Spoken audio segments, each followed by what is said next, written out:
Welcome to Chillin' 101. We hope this video helps. In this video, I will explain how to play Undertale on piano easily. First, let's get you set up for success.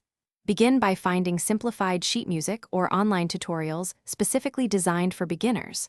Focus on iconic, slower melodies like Fallen Down or Home to build confidence. Remember to practice basic hand positions and finger exercises for about 5 to 10 minutes daily.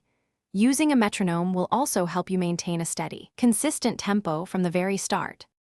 Now, let's dive into some essential techniques. Learning basic chords and scales, especially C major and G major, will be incredibly helpful for many Undertale songs. Focus on playing with a light touch and even dynamics to capture the game's emotional depth. Try practicing sight-reading simple melodies for about 15 minutes each day to improve your fluidity.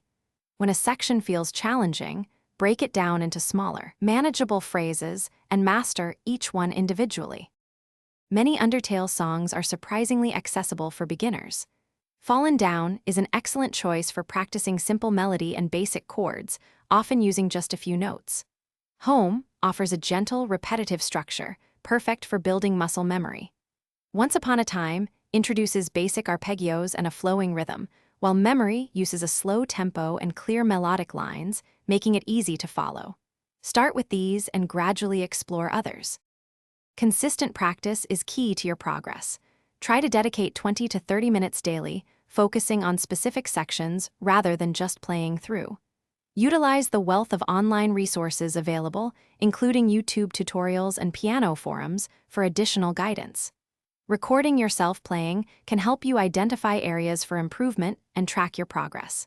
Most importantly, enjoy the process and celebrate every small achievement as you learn these wonderful melodies. Thanks for watching. Consider subscribing if we helped you.